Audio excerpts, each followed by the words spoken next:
Okay, so we saw what briefly National Disaster Management Plan discusses, and how the National Disaster Management Plan can be understood for 3 or 4 different phases. Okay, so if you go into details of it, how this National Disaster Management Plan 2019 is prepared is based on the National Disaster Management Act that we have. This is not National Disaster Management Act, sorry, it's Disaster Management Act 2005. Okay, so for any probably if you know little bit about the how the political system or the legislative system that we have, is we need to have an act. Okay, so only through act some measures can be taken at national and state level. Okay, so we have a Disaster Management Act, okay, 2005, which stipulates certain guidelines at national level, what needs to be done, who will get involved, when and how long, and what are their roles, and so on and so forth. Okay, so here I have put the what are the scope of this Disaster Management Act 2005, and we will see some of the contents through which through this act, some of the contents that is developed under National Development Management Plan, not development, National Disaster Management Plan. Okay, so what is the scope? The scope mentioned under this act is measures to be taken for prevention of disaster or mitigation of their effects. Okay, the first thing, prevention. And we have also seen here, you can see the slight translation of that in the form of preparedness. Okay, so prevention of disaster or mitigation of their effects. Okay, probably now you should be able to grasp this word called mitigation, right? Mitigation is fixing. For example, let's say you can design new city with state of the art technology and technologies, and also new sciences that has emerged. But what we will do with the existing ones? Okay, so this is the city needs to be mitigated, and the city needs to be strengthened. Okay, and the city has to be made resilient. That's where the word called resilience, making the city resilient, comes into picture. Okay, so what is the scope of the Disaster Management Act 2005 includes measures to be taken for prevention of disaster. Okay, so measures to be taken for the integration of mitigation measures in the development plans. Okay, this is another one. What is the difference between this and this? This is actually more of a policy driven thing. Okay, so for example, if you are looking for long term results, okay, so not all the, here as well we have seen some of the things are immediate response. Okay, but some of the things required long term intervention, so that we are prepared for next kind of disaster or next calamity, and so on and so forth, right? So this mitigation measures in the development plan, the integration of that is very essential, and that's where if you also, we can bring this non-structural component measures here. Okay, so how do you translate this idea of making resilient cities and buildings in the form of policies and in the form of codes? Code means, where, for example, National Building Code, right? So or let's say ECBC, Energy Conservation Building Code. So we have certain measures, okay, so certain policy and certain intervention that can be integrated with the overall development plan for building of a first city. Third one, measures to be taken for preparedness and capacity building to effectively respond to any threatening disaster situations or disaster itself. Okay, so measures to be taken for preparedness and capacity building. So there are two aspects that we need to understand. One, it can be the capacity building for the decision makers. Here we have seen how there is a need for interagency coordination and the skills required for analyzing and assessing these disasters. Okay, these things are essential. So that's why the scope of this act also defines that what we should do for capacity building to effectively respond to any kind of disaster. So this can be at unit level, smallest possible level, to the national level as well. Okay, so and then last and most important role, most important aspect of the scope of this Disaster Management Act is who will be responsible for what. Okay, so roles and responsibilities of different ministries, departments of the Government of India in respect to measures of the three aspects mentioned above. Okay, so we have said here prevention, okay, measures for prevention, measures for mitigation, measures for capacity building. Okay, so whose responsibility is this, and what is the role of state government here? What is the role of district government here, district authorities here? What is the role of national authorities and national government in this case? Okay, so those things are clearly spelled out, and this is also one of the important things that we should learn. Okay, so who is responsible for what? Okay, in the new syllabus, the detailed discussions of this is removed actually. Probably if time permits, we will see how at least in short discussion, 15-20 minutes, we will discuss how this roles and responsibilities of prevention, mitigation and preparedness is entrusted at national, state and unit levels. Okay, so we will see sometime. Okay, so this Disaster Management Act 2005, based on the scope, National Disaster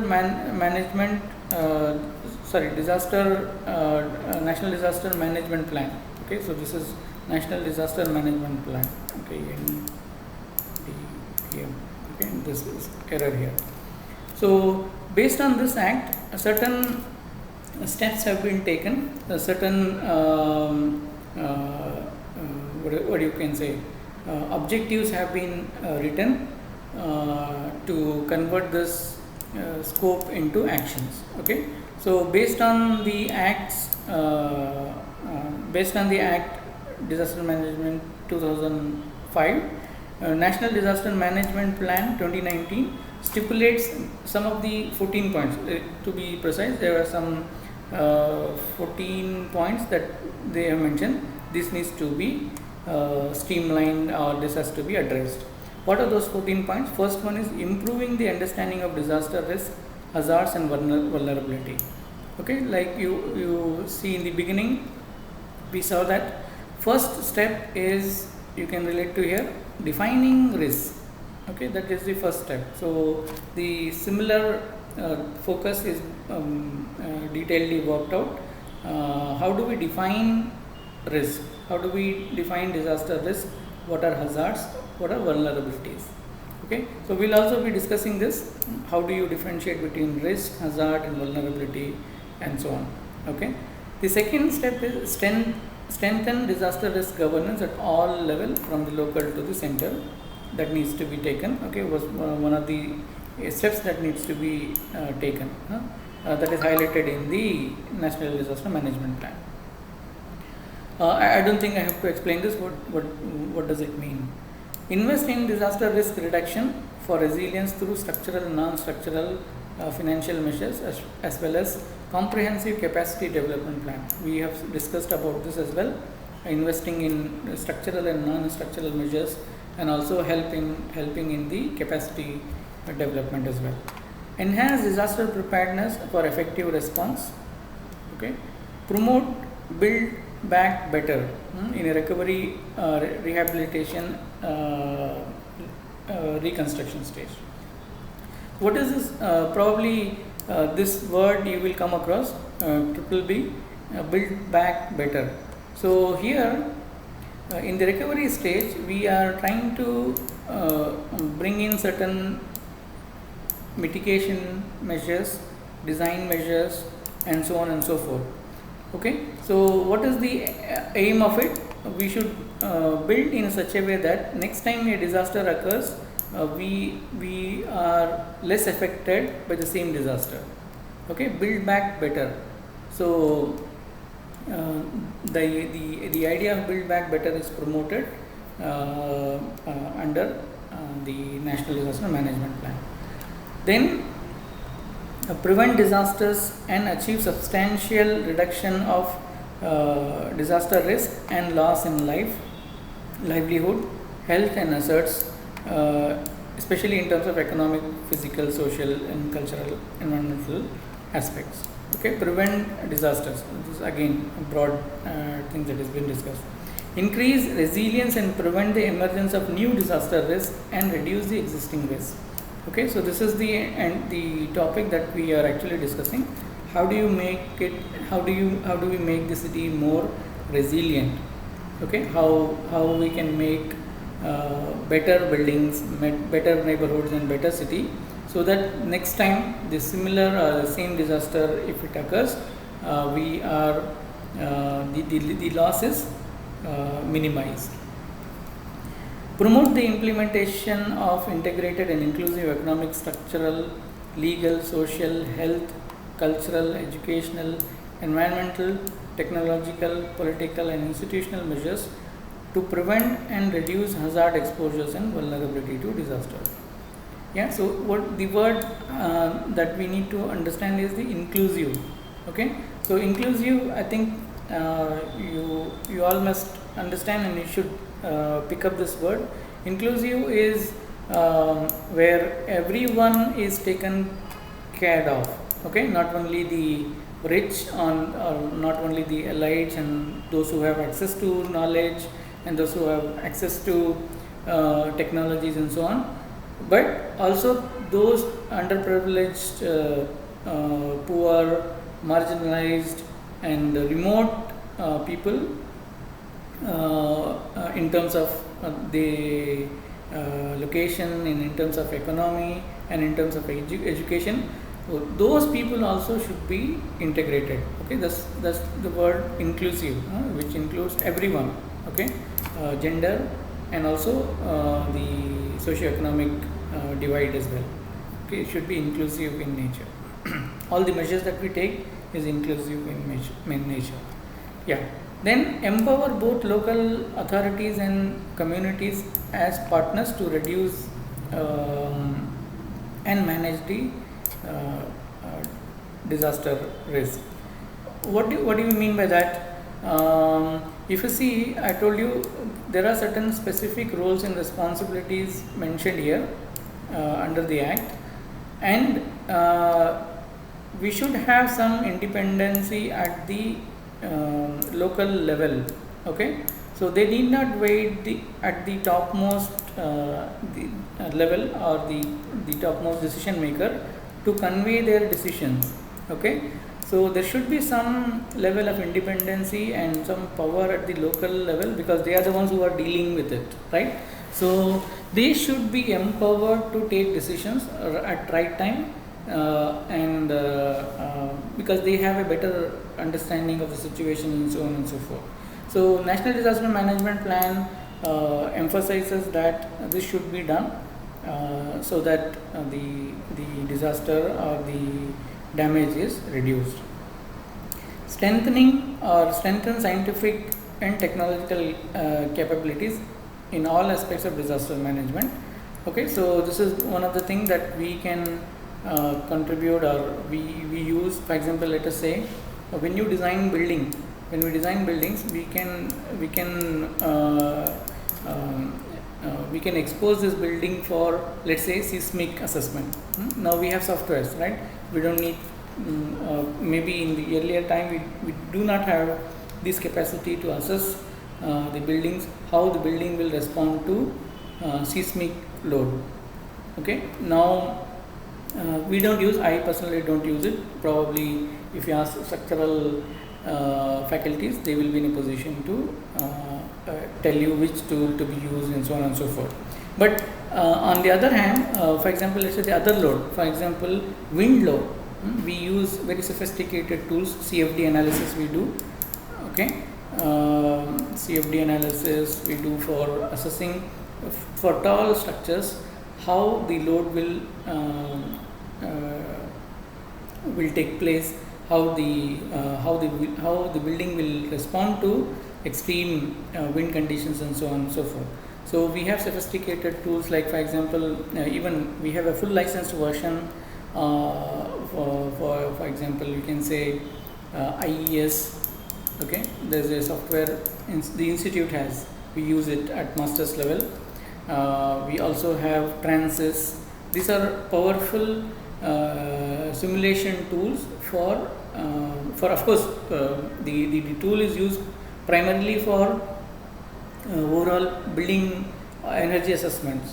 Okay, but this includes other aspects like wind load calculations and how the building will respond to wind. Okay, and so on and so forth. And that is at building level. At for example, at neighborhood level and the city level, we have GIS. Okay, and also the other tools where we can actually simulate flood conditions. We can use three-dimensional modeling. We have a software called City Engine where we can recreate city and then create scenarios for assessing the damage and so on and so forth. Yeah, so not only in terms of tools, but we can also give new directions as well. For example, like I told you in the beginning in the introductory class, one of my PhD student is working on how change in topography will is causing floods in urban areas. Okay, so whether this change in topography for making the buildings is causing more urban floods, or are we aggravating the impact of urban floods through changing this topography and so on. She is working on it. Probably in one of the class I will ask her to present her work. Yeah, and this has come many times, capacity building at all levels, so that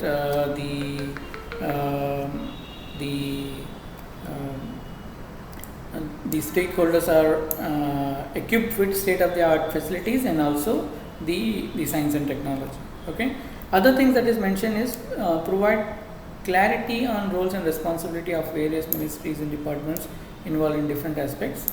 Okay. Promote culture of disaster risk prevention and mitigation at all levels.